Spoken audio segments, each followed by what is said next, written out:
Thank you so much. Thank you everyone for coming. Maybe you can give yourselves a round of applause for being here.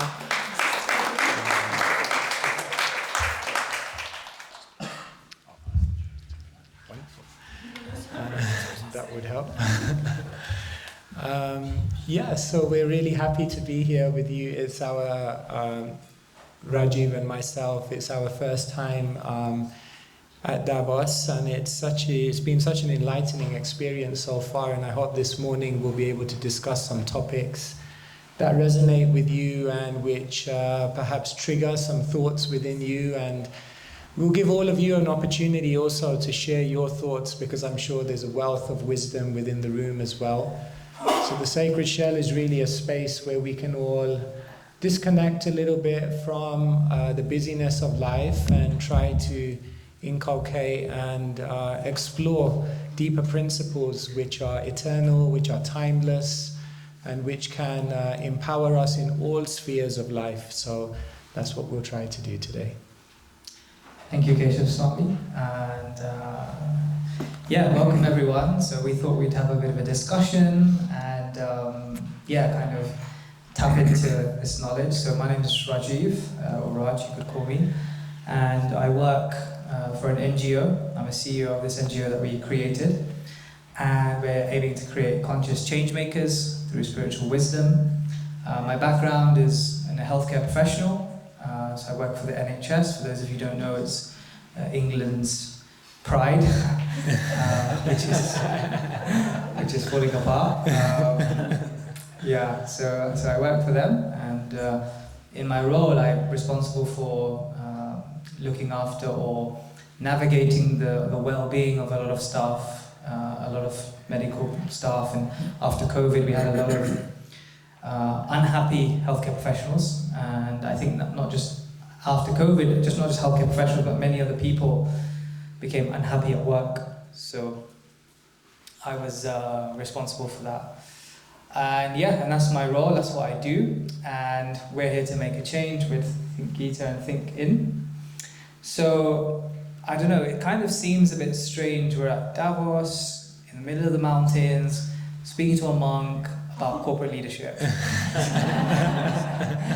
So, I guess, why don't we address the elephant in the room. Energy elephant in the room.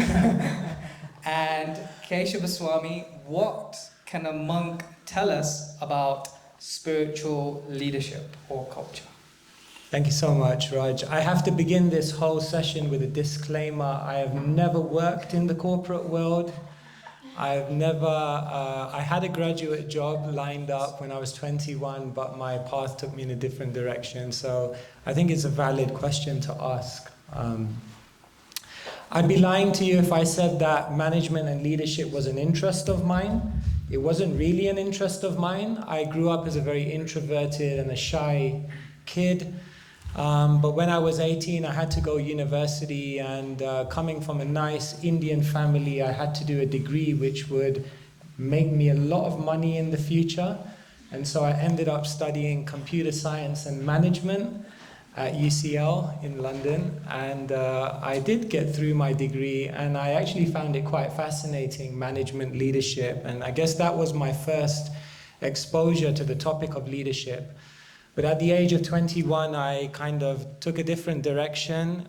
Instead of going into the city of London, I decided to go to the forests of India. And at 21, I became a monk. I stayed in India for 6 months, traveling, visiting ashrams, and decided that monastic life was my calling. And when I came back to London, I decided to join the monastery, looking forward to a life of prayer, contemplation, solitude, and silence. And as I entered the monastery and I began to absorb all of this knowledge, I realized we have to share this knowledge with the world. This is what the world really needs. And so I became a monk, but leadership, initiating projects, trying to bring about change in the world became so much part of my life. And so I guess I became somewhat of a leader even as a monastic. And nowadays we kind of travel around. I was just in America, for example. We were in Silicon Valley and just visiting tech companies and innovators and sharing wisdom with them. So I got kind of a bit of my finger on the pulse of what's going on in the corporate world of leadership and the challenges. So I guess those are some of my credentials to try to share some wisdom with you today, and also to learn from all of you. Okay, amazing, thank you. So you've got some, and hopefully you can share some insights of what Eastern wisdom tells us. Now, I guess the question is, we're here at Davos, and there's many leaders here, but sometimes it feels like, is leadership relevant for everyone?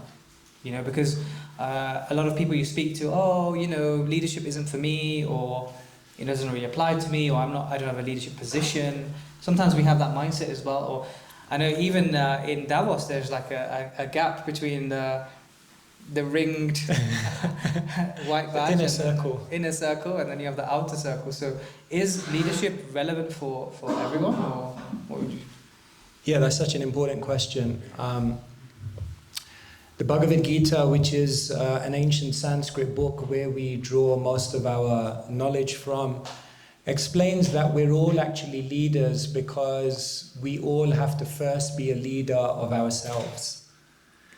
Within our consciousness, there's so many competing desires. Within our lives, there are so many competing responsibilities. Around us in the environment, there are so many different opinions. And we have to become leaders. We have to know which desires to pursue.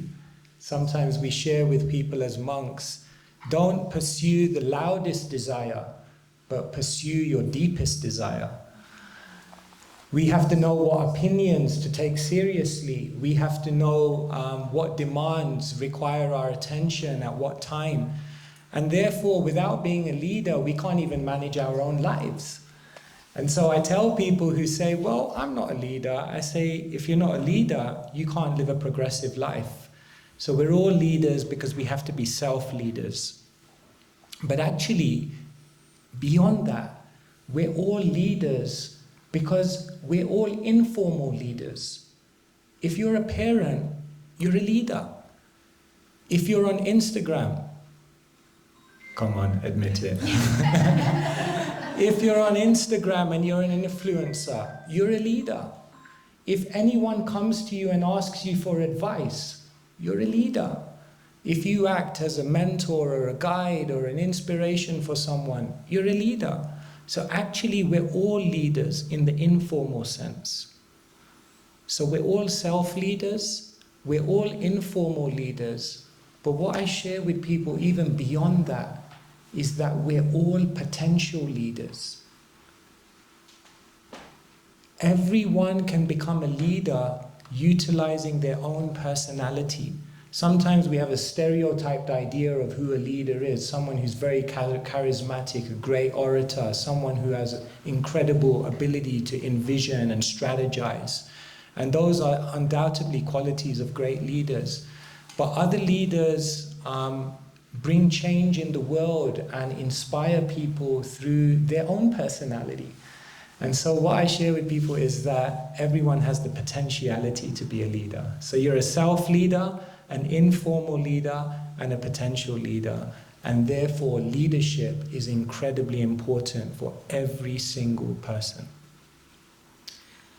So with leadership comes a lot of responsibilities, and yeah, we're a part of a lot of leadership circles and organizations. So what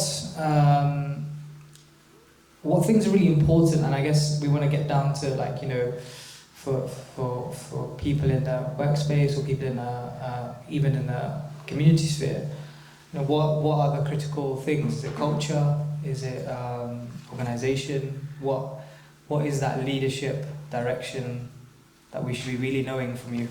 Yeah. So leadership is such a vast topic, and I was thinking today, what could I share with you about leadership that's going to be really practical, really impactful, and really applicable in each one of your situations? And what I decided that I'll talk to you today about is the cultural compass. When I was at university, there was a famous management consultant. You may have heard his name, Drucker. And he came out with a line that leads most corporate organizations, progressive corporate organizations.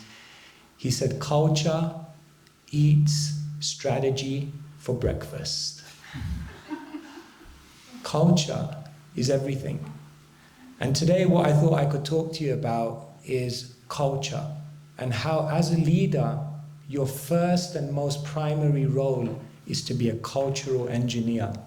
But before I do that, I just want to show you this. I talked about self-leadership.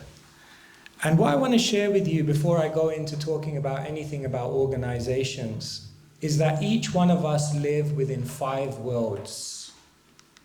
The first world is the world, is the world around you, right? That's the world with 7 billion people, with all these different continents and countries and cultures and worldviews and philosophies and challenges. All of us live in this world known as Earth. The second world we live in is the world that we choose. Because yes, amongst all of those 7 billion people, we can choose some people that we want to live around. Some people you can't, like your mother-in-law.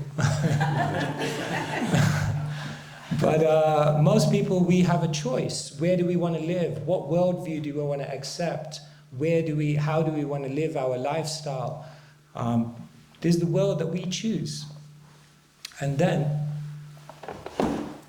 there's the world of technology.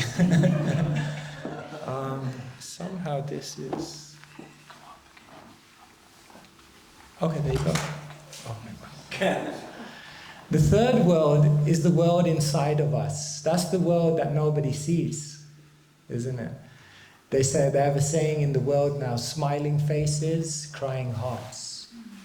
So people project something, but something else is going on within. And that world nobody sees, but we feel in a very real way.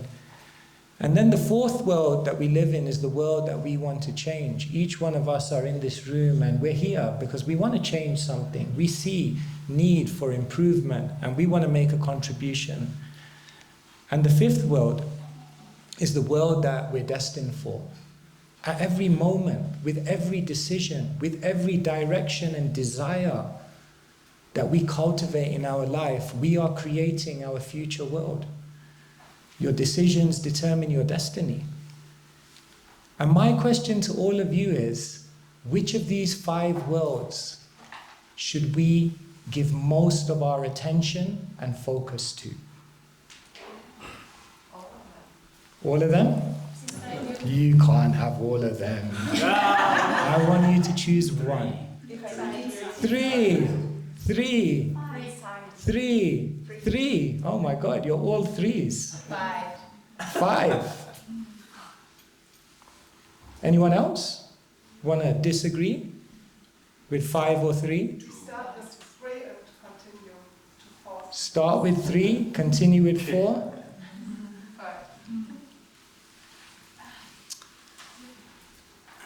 5. Today, okay. Keshav and myself are on the same page. Because I'm going to disagree with most of you in the room and say that the world that we have to give the most attention and focus to is the world that in this very moment we have the most control over. Do you have control over your inner life when you feel the impulse of anger? Can you change your anger in that moment? Can you turn it off? What about when you have a desire to do something? Can you just shut that desire down? Our inner world is something we can work with, but maybe not immediately.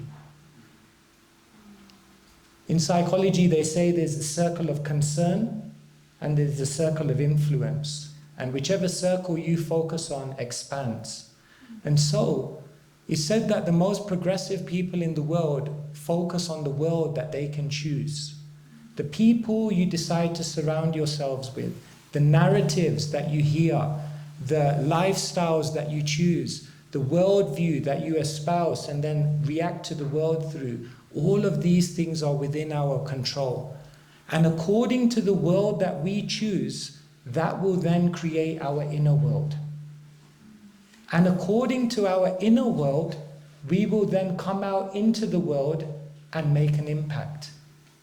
We tell people you can't clean up the ecology of the world until we clean up the ecology of our own hearts. And according to the contribution that we make and the world that we change, that then creates our destiny. So, according to spiritual teachers, the world that we choose is the most important world, because it's the world that today we can effect the most amount of change in. What does all of this have to do with leadership and organizations? Well, now think of the organizational side of this. The world around you is the organization's environment. The world you choose is the organization's culture. The world inside of you, in the metaphor, relates to how your staff and the people you're leading feel about life, feel about themselves. The world you'd like to change represents the organization's impact.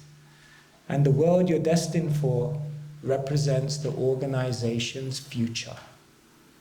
And so, the most powerful leaders are cultural engineers, because what they do is they're changing the culture of their organization, which is then going to subsequently affect every other change. And that's why culture is so important. So, Keshav Swami, so it's amazing how you feel culture is the most important thing. So what can we learn? How do you have good culture? Because I think with a lot of organizations, it's kind of lip service. You know, we say, yes, we need a good culture. Yes, we need to look after each other. But your boss is still on your case. He doesn't want to give you the days off. He still sends you the angry emails. So I feel like there's a bit of a disconnect with people saying what is good culture and actually performing good culture. You know, I think there's been studies also done how, like they say, like just by taking a group out for a day, of fun activities or drinks in the evening or paying for their food, quote unquote, that's good culture, right? But still things don't change, people aren't happy, there's still issues, but we label it as, these kind of, plastering, of the culture. So, can you tell us like principles of culture? What can we learn? What is the basis of culture? Yeah. What is the root? Give us the complete essence. Okay, no pressure. All right, I want to share with you the cultural compass. Here I shared this quote with you: culture eats strategy for breakfast. And what is culture? Culture is basically how you get things done. It's the values, the behaviors, the ethos. It's how people feel when they're in this kind of ecosystem. And so culture is something which is very, very intangible. This is why most leaders don't focus on culture. Most leaders focus on strategy, because strategy is visible, strategy is measurable, strategy is immediately something you can see. But culture is the complete opposite. It's very intangible. It's to some extent invisible. It's something which you can't immediately just implement. It's done piecemeal, organically. And therefore, most leaders neglect culture. However, you can think of culture as the habitat or the soil within which something can grow. Strategy is like a seed. But you can have the best seeds in the world, but if you don't embed them in good soil, they're not going to go that far. And so, The cultural compass that I want to share with you is based on ancient Sanskrit principles. So it's very interesting. When I was 21, as I mentioned to you, I became a monk. And for 2 years, actually, my focus was study of Sanskrit literature, specifically the Vedas, which you may have heard of, and in particular, the Bhagavad Gita. And it was very interesting because as I was reading these books and obviously drawing on so many principles, it was kind of nourishing my vision of life and my perception of the world. But I have to say that actually when I finished my studies and came out into the world to share the knowledge and see the real life challenges that people are going through and organizations are experiencing, I saw the reality and the power of that knowledge. And so one English writer says, if you want to find a new idea, then go to an old book. And what I found is that the ancient principles contained within the Vedas spoke universally, timelessly to the challenges that we face. And so what I've done through my study and through my observation of what challenges are there in the world, I've tried to boil it down to 5 cultural principles which I share with organizations and which leaders, executives, people in very high positions have said that they now implement as a checklist, and it's created unimaginable change for them. And so I'm going to share these 5 principles with you, and it's really something that you can put up on your fridge and literally do a check of every single week to ask yourself, how much time, energy, and resource am I investing into these 5 things? And I guarantee you, it's proportionate. The more you invest in these 5 things, the more you will experience incredible organizational prosperity and impact. So let me share those 5 with you. The first principle I want to share with you is people over productivity. In Sanskrit, we call this svastya, or the culture of care. Leaders who incorporate this cultural aspect, that they're really about the people, not just about the people for what they can produce, but they really are interested in the individual on the bodily, the mental, and also the deeper spiritual levels. This kind of culture is a winning culture. The second culture, which is incredibly important, the Sanskrit word Shakti refers to power. And in ancient Eastern principle, power is meant to be received, honored, respected, and then shared. Those who take power and simply hold it and increase it without investing that power in others, what you'll find is that after some time, that power will cause them to self-destruct. And therefore, leadership crises, leadership breakdowns, leadership controversies, and all these things are so prevalent in the world because when we have the culture of empowerment, that with whatever power we've given, we divest that in others and allow them to rise. That kind of culture is, again, a winning culture. The third culture is known as Samvad. Samvad is a beautiful Sanskrit word. It literally means complete dialogue and complete exchange of hearts. Communication is not just about giving information. Communication is about a meeting of hearts, where there's complete honesty and complete security in sharing what lies deep within oneself. And so, transparency over secrecy. Too much leadership holds all the information in a higher echelon without sharing that, and that becomes problematic. The fourth, we say collaboration over competition. It's amazing. We grow up in an education system where it's all about competition.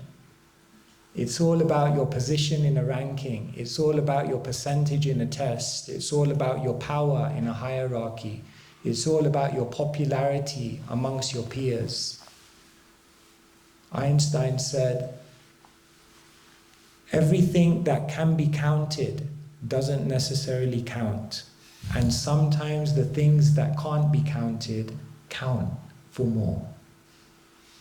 And so this idea of collaboration, or what we say in Sanskrit, sangha, when we come together, that's much more, not just powerful, but much more rewarding and also much more sustainable. And the final culture, sadhu is a beautiful word. Many of you have some familiarity with Sanskrit. You'll know that sadhu actually generally means a saintly person. But sadhu, the etymological meaning, actually means excellent or an excellent person. And therefore, the other culture of excellence that we try to imbibe is this idea of giving the best. That we do things not just to tick the box. We do things not just to clock in and clock out. We do things not just because we have to, but we do things and we create a culture where what we're creating, what we're offering, what we're contributing to the world is something that we believe in and something we take pride in and something we try to develop to its highest beauty. And this culture of excellence, when inculcated within an organization, takes it to another level. So these are the 5 cultures that we share, based on ancient Sanskrit principles. And I didn't go too much in depth in any one of them. I want you to look at them. I want you to churn a bit of your thoughts. Which ones stand out to you? Which ones do you have experience of? Think about your own leadership. Where do you think you're strong and maybe a little lacking? And we can begin to unpack some of these and see what questions all of you have.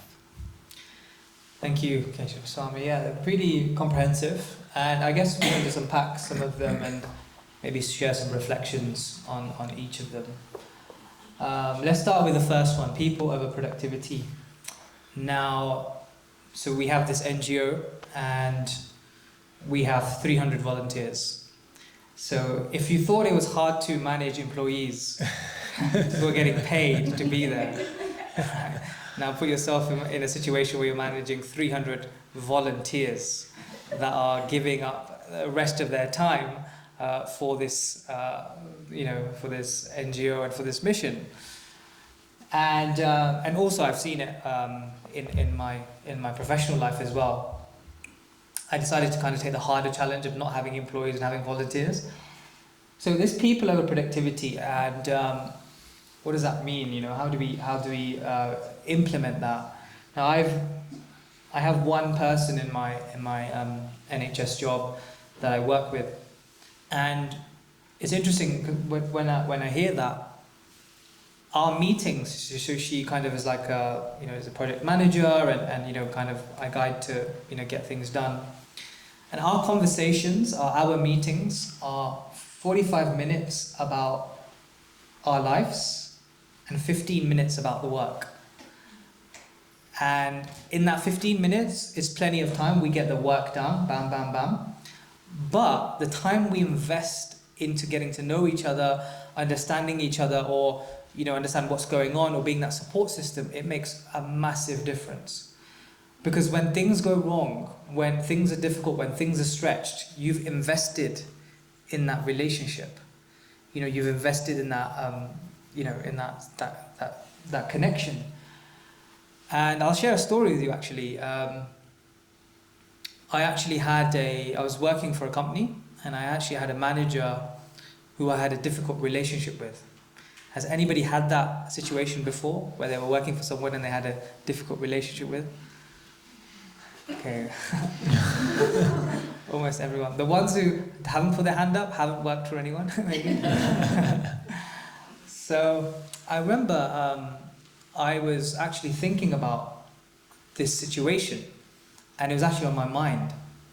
And I do meditation, I practice, and when I was meditating, the strain of the relationship was kept coming on my mind. Like, oh, what's she gonna say? How's she gonna react? You know, it was something I was constantly thinking about. It was affecting my meditation and my home life. You know, I was thinking about it.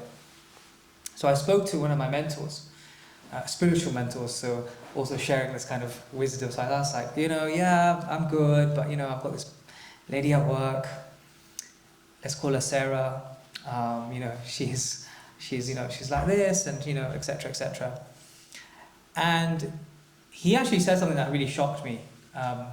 He actually challenged me. He said, why don't you go up to her and say to her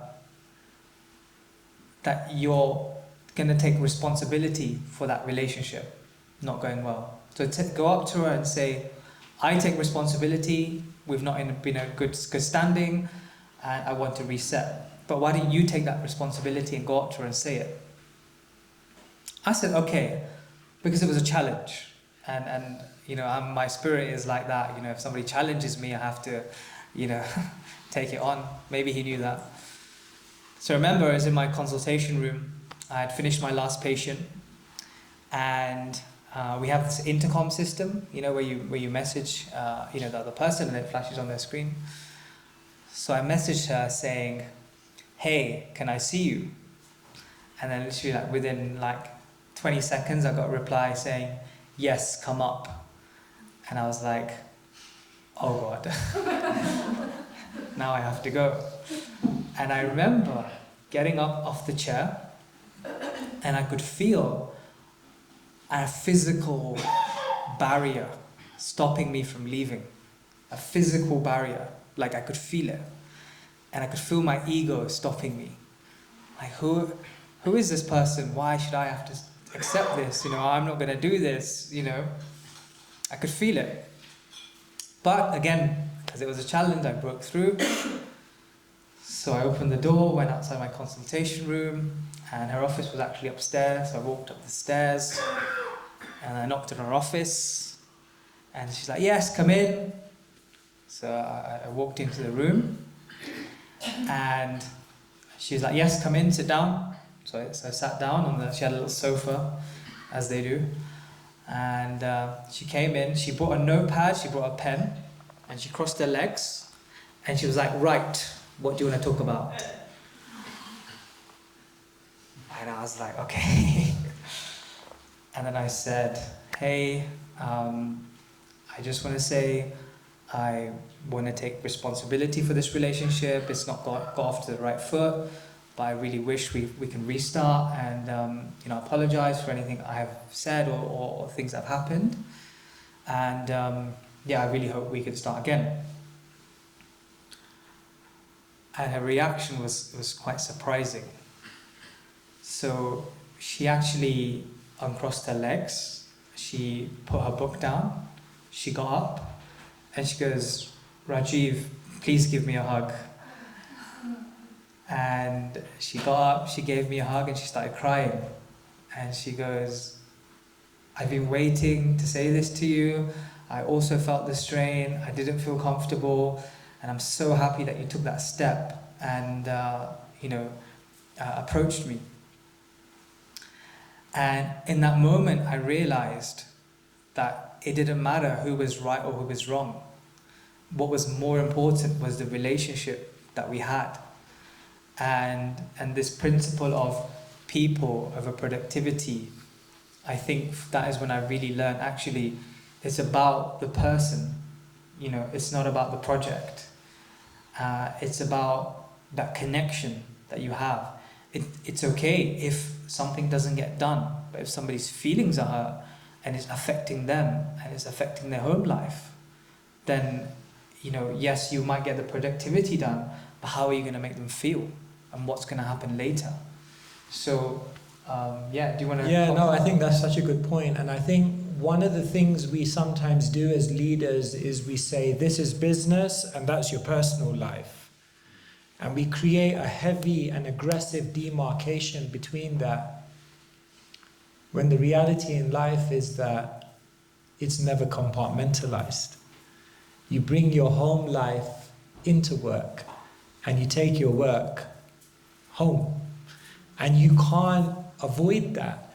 And therefore, leaders, although they may want to do everything very professionally, very clinically, very, very efficiently, productively, the reality is that unless you're interested, unless you care, unless you really empower and support people in their personal lives, you'll never really be able to help them unleash their potential in their professional life. And so, yeah, just being personal. When I studied at UCL, we studied Japanese management. And one of the things we studied was MBWA. Anyone know what that is? Management by walking around. Management by walking around. And what Japanese managers would do is they would just schedule times in the week when they just for 2-3 hours, all they would do is just walk around and speak to people and just be human and just be personable. And in that, they realized so much was achieved, because you can't compartmentalize and be impersonal and at the same time expect maximum productivity. It just doesn't work. I'd actually like you guys, I'm going to make an observation again of, this is just my, there's a monastery, it's donated by George Harrison in the UK, and this is where Keshav Swami grew up. So sometimes I go and visit him, just have meetings about our NGO and things. And what we'll do is we'll walk around, to have this meeting sometimes, we'll go for a walk, etc. Now, because Keshav Swami has invested so much time just standing there and speaking to people, every time we walk around, every person we meet wants to speak to him or have a conversation with him, and he'll take out time to have that conversation. And there's times where he stands there and literally you'll be lucky to get some space. And we never have our meeting. He wants to make that complaint. But it's fascinating to see and actually hear it implemented, actually, that giving that time to someone. And but I think not just giving that. So one thing is giving your time, but actually the second thing I would also just like to add to that is caring, like genuinely. Because sometimes you feel like I'm giving time to this person between, half an hour between this time and this time, I'm giving time, right? But actually, giving time means giving your full attention. Being fully present, conscious, hearing the unheard. Because there might be something going on in their life. They're pouring their heart out. So it doesn't matter. That person could just need 5 minutes, or person could need an hour. But you have to be present in that time. And often our mind is always running around, thinking about 20 different things. But one thing I really love about spiritualists, and the more you're connected, especially with your mind and with your heart, is hearing that other person's heart. What are you hearing? What's the unheard here? What is the message? And you have to be sensitive to that. You have to be sensitive. Can you maybe just share an example of how we can... I'm putting you on the spot here. How can you be sensitive? Yeah, the unheard. There's a famous story of a man who went to his local church priest, and he said, I just had a huge argument with my wife. I just don't understand her. So the priest looked at him and he said, I want you to go back and listen carefully to everything she's saying. So he went back, and now he was listening. She was really shouting. He came back to the priest. He said, I'm even more confused now. He said, good. He said, now I want you to go back and listen to everything she's not saying. And he said, but what do you mean? He said, now I want you to listen to her heart. Her fears unexpressed, her history unrevealed, the emotions and the challenges that are causing someone to act the way they act. And so it's such a very powerful powerful technique to just as a leader really try to understand your people in a deeper way. So yeah, I mean, so many anecdotes. But Yeah. shall we throw it out to everyone in terms of all of you, when you see these cultures on the screen,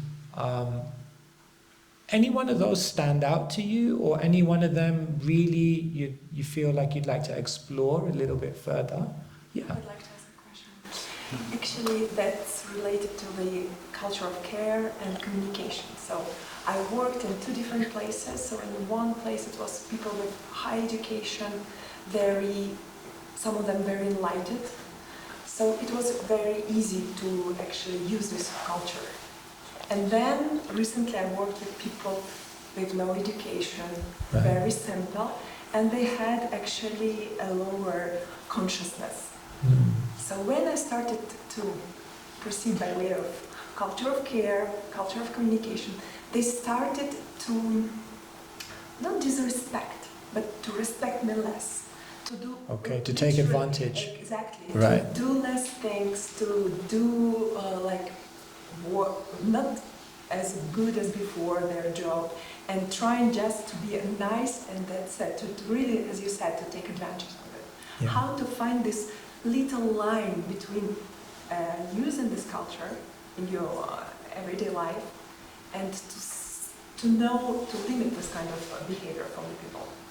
Yeah, thank you so much. Please repeat the question. Oh, just repeat the question? Yeah, like sometimes as leaders we understand the culture of care. Hopefully I get it, encapsulate it. We have this culture of care and we may offer this care, but perhaps those who we're trying to care for may not understand it, they may not appreciate it, or sometimes they may take advantage of it. And therefore the culture of care sounds nice when you're dealing with individuals who are on that wavelength and who you kind of speak the same language. But what about if it's not the case? And I think it's such a good point that care is not one-dimensional. It really comes from the heart and it's expressed in different ways according to time, place and circumstance. Sometimes in the world we have the saying tough love. And therefore sometimes a way of showing love, a way of showing compassion and care is to sometimes be stern, to sometimes be strong, to sometimes, offer or create certain boundaries, for example. And so I think this is why emotional quotient is so important. Like the world for so many years felt as though the people with the highest IQ were the most successful. And now we're realizing our abilities to utilize our emotions and emotionally connect with people according to where they are is so important and such a needed skill. So I would say everyone, regardless of any level of consciousness, understands the language of the heart. Of course, for some people it may take longer or shorter to kind of connect with that language, but everyone understands it. And therefore, another thing a leader has to be is very patient, because it takes time to form relationships. And again, that's why things like culture, relationships, these are the things that we tend to neglect as leaders, because when we don't see results coming straight away, then we immediately begin to think it's not worth my time, it's not worth my energy. But leaders play the long game because they know. Yesterday we were just talking to some CEOs and they were saying, we were asking them, what's the biggest problem in organizations now? And they were all telling us the same thing, staff retention. The rates of attrition are so high. But where there's the one thing that can keep people with you, and people are your most valuable, they're the most valuable part of your organization. They'll stay if there's personability. So, thank you. Yes? I have a question. I thought that was a really good question. But it reminded me of this, I'm going to use this as an example. Like, I'm American, and now that we have a new president who is exactly the opposite of all of those, and I don't really want to go into the details of why he, that to demonstrate that heat. Like, how do you participate in a world which you don't control? I know you were talking about that earlier. It's out of your control. How do you participate in a world like that where clearly in your face that, they're not empowering, they're not caring. There is a lot of secrecy and competition, and where all those bad behaviors are rewarded or gotten away with. How do you not feel anything about it, and not have a response? Yeah, and that's a wider question of the world that we're living in. How do we live in a world in which there's so many things we can't control? So generally there's three things that we say from the Vedic tradition that we do in situations where things are out of our control or things are not as we would like them to be. The first thing we do is we try to identify what part of this situation, even if I can't change the whole situation, what part of this situation can I make a contribution to in terms of improving it? Instead of focusing on everything we can't control and that's bringing us down and depressing us, we try to identify what part of it can I change, what part of it can I be a positive contributor towards. And that immediately begins to shift our consciousness in a more active state rather than being a passive victim. The second thing we encourage and we try to do in our consciousness is we try to identify what part of this situation can I appreciate, can I feel gratitude for. Even a broken clock tells the right time twice a day. So, yeah. So the point is, we'll find very few situations where everything is fit to be criticized. We need to identify within any administration there are positive things, and we need to also focus on that. And then the third thing is the ancient principle of karma, which is a fascinating principle and way beyond our scope today to fully explore, but in essence teaches us that in every situation we find ourselves in, there is something developmental to our evolution of consciousness that can bring us to a higher level of being. Not everything that happens to us is good, but something good can come from everything that happens to us. And just being able to understand the potentiality of every situation, good, bad, or ugly, that progressive mindset helps us to rise to newer heights. And so these are some of the kind of mindsets that we try to encourage within ourselves as we navigate a world that we can't control. Some thoughts? Just add to that. Yeah, sure. I think your question is very relevant, and especially in the society we live in, not just in America but across the globe. We've got many leaderships that are not correct. And I've also worked in places or volunteered in places where the leadership isn't what you expect it to be. And I asked this question, I thought about it many times. And somebody I asked this question to, and his response was, similar to what Keshav Swami said, was don't underestimate the impact that you can make within your sphere by setting that example to the people around you. Because the more you set that example of how it should be done, the more you there's two ways of doing it. One, you can step away and point out and say this is wrong and then just not get involved, or you can try and set that example for people of how it should be. And you'll notice, and I've noticed it practically myself, when you start doing that, people pick it up and they start seeing, okay, actually, maybe I shouldn't be behaving the way I am, or maybe it's wrong. But it is a tough world out there where people are stepping over each other to get to that greed. So you have to set that example and work in your circle of influence. But don't underestimate how much impact you can make. Yeah, thank you. Should I say something a little bit more about just some of these that we haven't discussed, and then I'll kind of open it up again. The second one we talked about was the culture of empowerment. And I was mentioning about how power always has to be shared. And really giving people space for creativity, space to grow. The most progressive organizations are the organizations where everyone's going higher. In many organizations, we find this kind of organizational constipation, I call it. People just get to a point and then it just stops and nothing's moving. There's huge insecurities around succession planning and people moving on, and the most powerful organizations are always creating newer opportunities. As I was mentioning, I was just in Silicon Valley recently, and one organizational leader, he was telling me what they do in their company is it's a tech innovation company, and he was saying what they do is they give all their employees 1 day free in the week to just work on whatever they want to work on, unmonitored.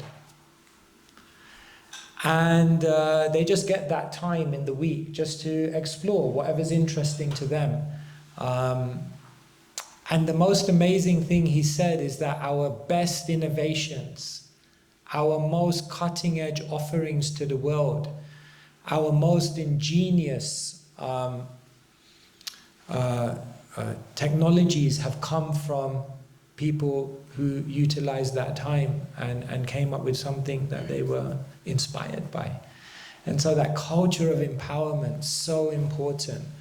I'll just say something about this one. Before you go on to that culture of empowerment, I think many people lack confidence and there's two things: lacking confidence, and also the people that are in power have insecurity. It comes from a place of they're not secure to give person that power because they feel maybe they'll do better than them, maybe they'll try and take the position. So sometimes we're battling with this idea. People that are unconfident to actually do the job, or they lack that confidence, but also the people that are in power to have that insecurity because it's a scarcity mindset. Yeah. So how do we... I guess we have to have that abundant mindset where we're actually giving people, actually, yes, I can do well, but actually you can do better than me, and that's good because I'm harnessing what your talent is, and that's unique. Your contribution is great, and I've noticed it actually. I've noticed when you empower someone, they feel a real sense of gratitude, and that really rubs off on the organization because you've basically spotted something in them that necessarily they might not have seen. And I remember once you shared to me about the people we should surround ourselves with, around how surround yourself with someone that believes in you more than you believe in yourself. Yeah. So if you have that mentality where, or if you have that leader around you where actually they believe in you more than even that you believe in yourself. They see more potential in you than even you had even thought of. Yeah, 100%. I think, one American president said it's amazing what you can achieve when you don't care who gets the credit. So that, that mindset, that the leader, I don't need to be the one in the limelight. I don't need to be the one who does it. But I just need to make it. Steve Jobs, once someone came to him and said, but you're not a tech expert. How did you do it? And his answer was amazing. He said, they play the instruments and I play the orchestra. In other words, I'm a leader. I don't need to play the instrument. I don't need to be the star. What I'm going to do is I'm going to play the orchestra. I'm going to bring them together. I'm going to bring them together in a beautiful way so that they can complement and empower and beautify each other and do something amazing. And that also relates to this collaboration over competition. when there's this sense that, so yeah, I think that's... But that goes into, again, this is a topic we can open up as well. That goes into sort of your unique contribution or your purpose. And I know we talk about purpose a lot, and now in organizations we're seeing it, but, and maybe you could share something on this. We all have that unique talent or unique skill or unique characteristic that everybody's kind of good at. But it's about sort of helping bring that out in someone. And I know the Bhagavad Gita talks about this, and it's actually such an important line that is repeated twice. And the line goes, it's better to do your purpose or duty or your dharma not well than do somebody else's better. Right? Now think about that for a second. I could be better at a job than someone else because I have the skills or ability to do it. But it's not my dharma to do it. It's not what makes me wake up in the morning and feel enlivened and enlightened, and it's not something I love to do. But I do it because I'm good at it, right? So, but the Bhagavad Gita says twice, it's better not to do that because you have to serve your purpose. You have to do what your dharma is, and that individuality it's important because one of the spiritual concepts is every soul is unique. Everybody is unique and has a unique contribution. And that's what brings out authenticity. Yeah. And you get authentic leadership as well, because every leader is also different. Yeah. Maybe you could give us some light on that also. Yeah, purpose is such a big topic. I mean, yesterday we were at the House of Trust, and the topic was about the modern education system killing people. And the main point that was being talked about was how the modern educational system is like a conveyor belt, and everyone just has to learn the same things, when actually every soul is unique, and every soul needs a unique education to bring out their latent potential. And so there's so much to say around Dharma and around bringing out that unique potential. But yeah, maybe we should not go down that route, because that's a huge, unless later on if you all want to open it up, we can talk about that. Maybe I'll just say a few things about these, and then we'll open it up to the audience and see where you guys want to go. Communication, this is so important. A leader is a community builder, and communities are built around faith and trust. But there's no community without communication. You can see those two words are very, very linked. And so the best leaders are the ones who communicate robustly, but not just the ones that communicate, but the ones who also receive communication. In an ancient Vedic book known as the Ramayana, Rama is kind of the main illuminated figure, and he's a great king, and it's explained that as a great king he goes into his kingdom incognito, and he goes into the markets, and he goes where everyone kind of gossips, and he listens, and he asks, and he searches, and he hears, what are people saying, what do they think about my rulership, how do I need to improve? In other words, he's eager for feedback. And they say feedback is the breakfast of champions. But nowadays we live in a world where we become so defensive when any communication comes towards us. So the best cultures are organizations which have this culture where there's a free-flowing communication from the leadership to the people, and from the people to the leadership. And in this, great trust is built. And from that trust, incredible community is built. You're not just building an organization, you're building a family, a community. And those are the most powerful. Yes? Could you talk about like a couple of practical things to do, to take, to move toward that? A better, yeah. In Sanskrit, there's a word, istagosti. And Istagosti literally means a time in the week when everyone can come together and everyone is in a circle, regardless of position. And everyone just shares with each other what they're feeling, how their experience is. And in that moment, it's not, there's no hierarchy, there's just an open sharing. And that is said to be one of the most healthy parts of a community. So even today in many of our monastic communities, we still have this. One exercise we used to do as monks is we would all, I lived in different monasteries, but one monastery I lived in, there was about 30 monks. And what we would do every few months is we'd sit in a circle and we'd all get an A4 sheet of paper. And what we'd do is we'd get that piece of paper and we'd write down the name of the person on the left of us. So, Rajiv.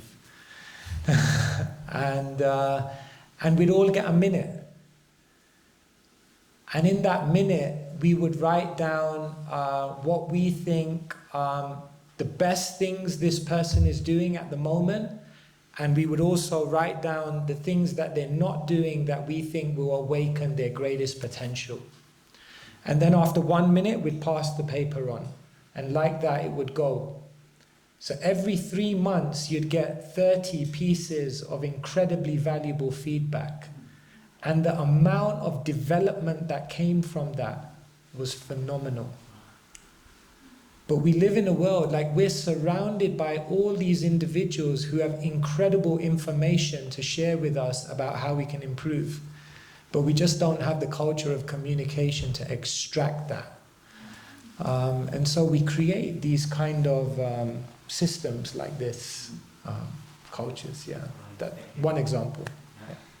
Can you maybe also share, like, how do you give feedback sensitively? Like, is there any, like, points that you have of sense, like, you know, how do you, because, you know, I know there's, like, different models of feedback, but, you know, what would you say? Yeah, I mean, we know the basic things of feedback, that when giving feedback, we talk about the sandwich technique, that, you know, always say something positive and then something on an improvement and then end with a positive. So that's always very useful. But one thing that always helped me in feedback was one of my monk mentors. He once said to me, you should never give feedback if you're not willing to also help that person improve from that. It was an interesting, you may think that's a little impractical because how many people can you help? But you can actually help every single person you give feedback to in a small or big way. But when you actually become an active contributor in that person's life rather than just a passive observer, and when you give feedback from the point of view of being an active observer, that feedback lands in their heart in a completely different way. Even if your contribution is something very small, because they see that it's coming from a heart which is not judgmental, but a heart which is a well-wishing heart. And so that's another thing that helped me in giving feedback. I love that, well-wishing heart.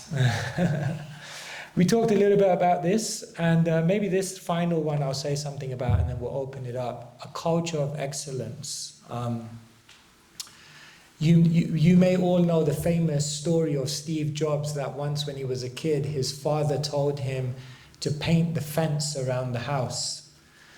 And so he went out with a paintbrush and a paint bucket and he started painting the whole fence. And then he came back to his father and he said, I've painted the fence. And his father said, you painted the outside of the fence? He said, yeah. His father said, did you paint the inside of the fence? And Steve Jobs said, no, I didn't paint the inside. Like, no one's going to see that. And his dad looked at him and said, but we'll see it. Paint the inside of the fence. And so he went round the inside and he painted it. That always stuck with him. And years later, when he was crafting the first Macintosh, he said to his tech guys, make it beautiful on the outside. It should be clean, it should be minimalistic, it should be user-friendly, it should be beautiful. And then he was walking out of the room and he looked back at his tech guys and he said, and make the inside beautiful. And his tech guys looked at him and said, but no one's going to see the inside. And he looked back at them and said, but we're going to see it. How you do anything is how you do everything. And so, I was not on social media for a long time. Used to, that's confession time. And then I went on social media. And, being a content creator is quite an interesting, interesting thing. But one person, when I asked him for advice on content creation, he gave me a piece of advice which I follow even to this day, and which makes content creation such a joyful experience. And he said, just make something that you're proud of. Produce something that you love. Because whether it goes viral or not, whether people appreciate it or not, whether it hits the masses or not, you'll look at it and you'll love it and you'll be happy and you'll be satisfied and you'll be able to continue doing it for the rest of your life. In other words, make something that you're proud of. Make something that you value. Unleash your creativity and do something and put your heart into it. And that's really helped me even to this day. And it's almost like, it's very interesting when you produce something that that it resonates with you, it almost doesn't matter what happens after that, because you've produced something from your heart that you want to share with the world. And so this culture of excellence, to really create an organization in which we're doing things very consciously, purposefully, and where we're doing things not just to tick a box, but because it really brings out what we love. Yeah, and that's a challenging thing to do as well, because often we're in organizations where it is about ticking a box, it is about meeting its investor demands, it is about pressure from above, from the side, below, everywhere. How do you navigate that pressure of different individuals when you actually want to give excellence, but actually, the pressures are there? Yeah, and I gave this idea of this tech company of giving 1 day a week. Because yes, the reality of life is there are many things you do that you just have to do, and which are not necessarily the most exciting things in the world. But if that becomes the entirety of someone's job, then it starts getting very dry. And therefore, to always create space where that excellence can be unleashed, even if it's not in the entirety, but it's somewhere within that person's weekly schedule, and then expanding that. But when leaders get to the point where they're able to engage and unleash their people under them in a way that they are feeling that they're able to unleash their excellence with everything, that's where you get the best results. So that's a journey that every leader needs to take. Is it a good time to go on to the video now, or do you want to? Yeah, we'll just show you a short video of some of the things we're doing in terms of this initiative that we've launched called Think In. Maybe some water. Oh, that'd be great. Thank you so much. Appreciate it. The culture of care. Thank you. Oh, thank you. Oh, look, wow, we're overflowing here. So we just show you a short video just of some of the things that we're kind of offering, and perhaps it could support some of your initiatives or support some of the... Yes? I thank you very much. I didn't want to interrupt. Oh, yeah, no worries, go for it. Felt on the slide before, and with your few words from both sides, big alignment, and of course, when the fourth one, it was about competition, you put a competition, and you mentioned abundance. And I think now in the past, we were in the competition mindset, you know, and the scarcity mindset. Right, yeah. I think, I feel now, rather than to competition, it's all about cooperation, collaboration, Yeah. and we shift from a scarcity mindset to an abundance mindset. An abundance of possibilities, abundance of, you know, nature is abundant, and yeah. So I felt to share that with you. Oh no, with thank the- you for with sharing the that. It's audience. beautiful. Yes. No, sorry. I was going to comment on it, but yeah, go on. Sorry. All right. Thank you very much. And another point regarding the question on leadership and reaction. When I did my Vipassana, my 10 days of meditation, Silence. of course I had many insights that came, you could guess, but one of them, a big one, was acceptance. When you start to accept others, accept without judgment, of course, and accept the experience that is happening to you. It could be a good or bad experience. I didn't feel this morning to be here today, but I didn't expect as well, but I accepted this, you know. And acceptance is one key tool in mindfulness and to be on this unity. Yeah, beautiful. Share that with you. Yeah, no, thank you so much for And sharing. love, And really, all your words. yeah, no, thank you. And just as you were talking about collaboration, maybe I'll share one story. I really like this story. The power of a collaborative organization. They say actually you can measure your leadership if the employees take pride in their work, you're doing well. If they take pride in the work of their team, you're doing even better. And if they take pride in the organization, then you're doing the best. And it reminded me of a story of JFK. JFK, he once went to Cape Canaveral, NASA's headquarters. So JFK was in Cape Canaveral, and then he went into the restroom. So he was kind of washing his hands, looking in the mirror, and he saw the janitor in the restroom. And the janitor was doing their job so well, like so attentively. And he was super impressed. So he went up to the janitor and he said, "What inspires you to be a janitor?" And you know what the janitor said to him? "I'm not a janitor.